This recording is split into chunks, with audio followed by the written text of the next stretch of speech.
Hey, it's Brandon Gustafson. Welcome back to Assisted Living Investing. Happy to have you on the channel today. I just want to remind you, connect with me on assistedlivinginvesting.net. Would love to see you over there so you can get access to free resources and subscribe to my newsletter for future content. And also make sure you're liking, commenting, and subscribing to my videos. Ring the bell so you get notified when I get new content out there, and then follow me on all my other social media platforms. Quick recap on the last two videos. We've been getting into what Medicaid and Medicare are, how they work in assisted living, and what the process is. And I'm hoping that that information was helpful to you in giving you a base understanding of what those different programs are, how they work, and the difference between the two of them. And make sure you comment down below if those were helpful. I'll be putting them up here in some cards, so make sure you follow that and get some information there. And we'll jump into the topic for today. Today, we're going to get into how to get certified as a Medicaid provider.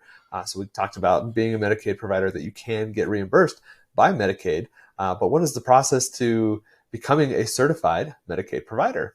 So what is a Medicaid provider? A Medicaid provider is a healthcare entity like your assisted living facility who renders service to a Medicaid beneficiary. Quick terms here: rendering service just means that they're the people that you're providing healthcare services to. You provide them with care, whether that is helping them go to the bathroom, take a shower, feeding them. That is the kind of care that you are providing to your residents. So that's the care that you are rendering. The next term is a Medicaid beneficiary. So this is a person who has healthcare benefits through Medicaid. So when I talk about beneficiaries, Medicaid beneficiaries, it's the person, it's your resident, the person that has the healthcare benefits there. So a Medicaid provider must be licensed in the state in which they are practicing, and they then must complete an application to be a certified Medicaid provider. So you first get your facility license. You work with the Department of Health to get that license in place so that you can practice as an assisted living facility. And then once you have that, you can start the process becoming a certified Medicaid provider in your state. So how do I become a Medicaid provider? That's a great question. You can become a Medicaid provider by starting out. You want to reach out to the State Department of Health to learn what their requirements are and how to apply to become a Medicaid provider. Since Medicaid is administered at the state level, each state is going to be different. So reaching out to the State Department of Health is going to give you the information that you need to learn what you need to do to become a certified Medicaid provider. They'll also be able to tell you, the Department of Health can tell you if there are any MCOs, managed care organizations that we talked about last week in your state that you'll also need to register with.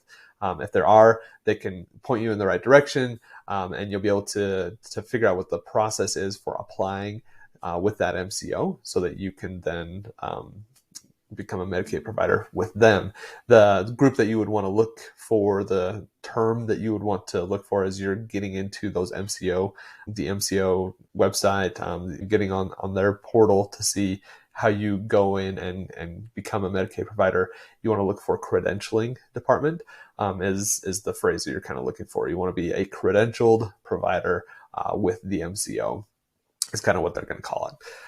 Once you figure out what their process is through their website, then you just complete that process and you become a Medicaid provider. Now that application process, whether it's with the state or with an MCO, is going to be quite similar. It's going to be actually very similar to the process that you went through as you were receiving your license to operate as a facility in the state. They're going to need a lot of the exact same paperwork, so make sure you kind of have that on file.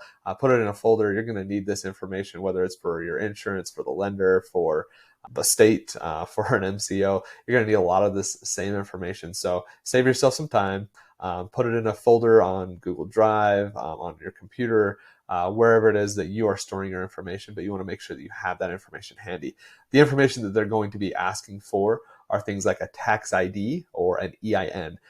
Tax IDs and EINs are the exact same things. A social security number is also a tax ID, but EIN, I can't remember what it stands for. It's like a unique identifier. It's basically, it is a tax ID.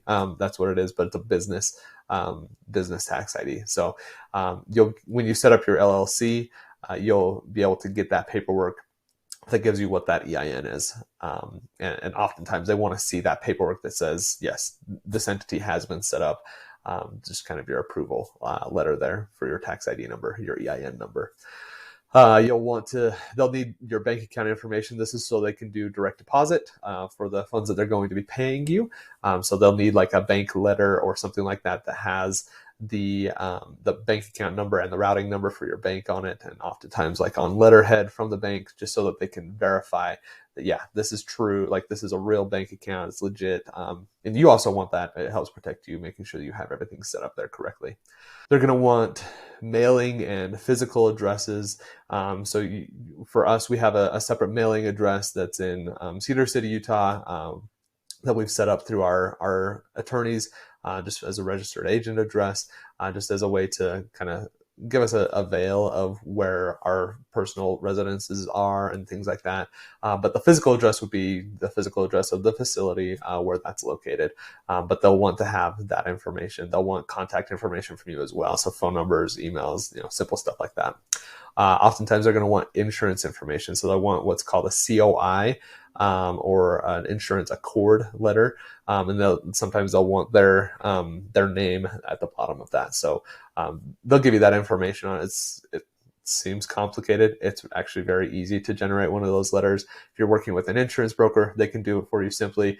Or if you're able to just log into your insurance company, oftentimes they'll have a way for you to generate those letters. So they'll need insurance information. Oftentimes they're also going to want the articles of organization. This is paperwork that will be given to you by the state when you register your LLC. So you don't have to go and find it. It will be given to you as you go through that process of setting up your entity. But it's something that oftentimes they'll want, whether it's for the facility license to actually operate as a facility, just to make sure you're a legit company, or the process of getting your Medicaid in place. They'll want that information just to make sure you're a legit business. They'll want your facility license number. So once you become licensed by the state to operate your facility, you'll get a nice paper that says, yeah, we're a real facility. On it, it's going to have a little number on there. That's your facility license number. The Medicaid agency who's administering Medicaid for you is going to want that so they can verify it. Oftentimes, it's just easiest to give them a copy of that license. So just make sure you scan that in and just have it available so you can hand it off to them. And then each state, because it's administered at a state level, is going to have other state requirements. But those are just kind of a good overview of the types of things that you might need as you're doing your Medicaid application to get certified for Medicaid. So what is the application process like as you're trying to get certified for Medicaid? First, you're going to complete your application. So all those things that I listed just barely, you're going to have to get that information to them, turn it in so that they can then process it. And they start, you hand them the information and they'll tell you, thank you, we received all your information, we'll be in touch if we need anything else. Typically, I've heard from a lot of people that it takes 4 to 6 weeks is kind of what you could expect it to take for them to process that application, with the understanding that if you're missing something, sometimes they're going to start over. And it's extremely frustrating when that happens. It can take longer. For example, for us in Colorado, it took us 5 months to become a certified Medicaid provider. And it was rough during that 5-month process. We had just a lot of instances where we had to put in personal funds to make payroll. Everything is fine now. We were able to back bill and we got reimbursed for all of those 5 months where we were not able to bill Medicaid. So we've been able to kind of get ourselves whole again. But it was frustrating. And that's something that you'll want to just kind of be aware of, that as you're going through the process of getting a loan, work with the bank to try to get some extra operating capital. In your underwriting process, looking at the calculators that I went through last time, you can find those up above here. Get into those, and there's a line in there that talks about operating capital that you want to build into your loan.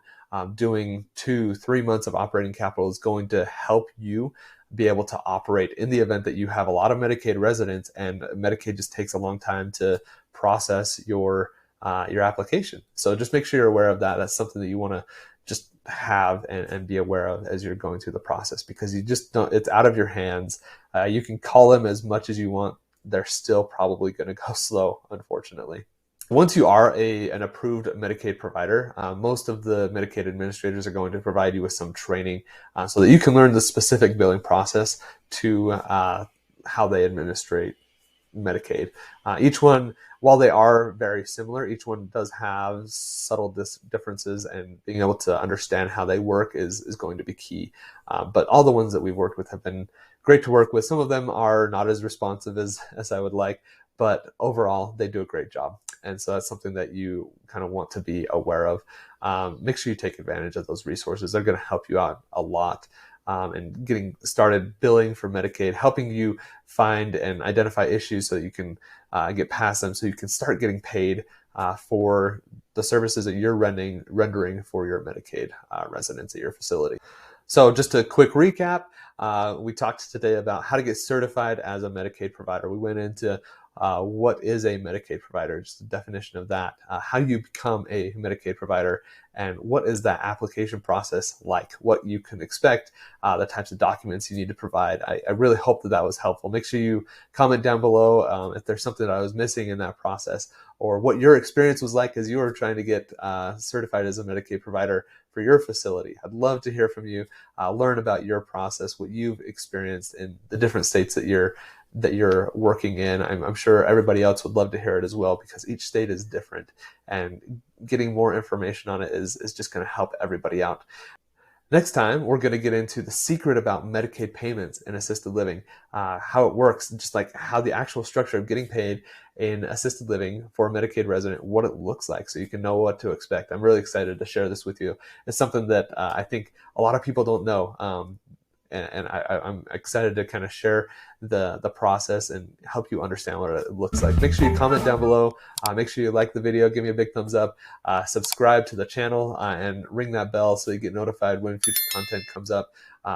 Doing all those things just helps other people find the channel, and it's going to help them on their journey, and we can go on this together and kind of learn exactly what it looks like and how to get it done together.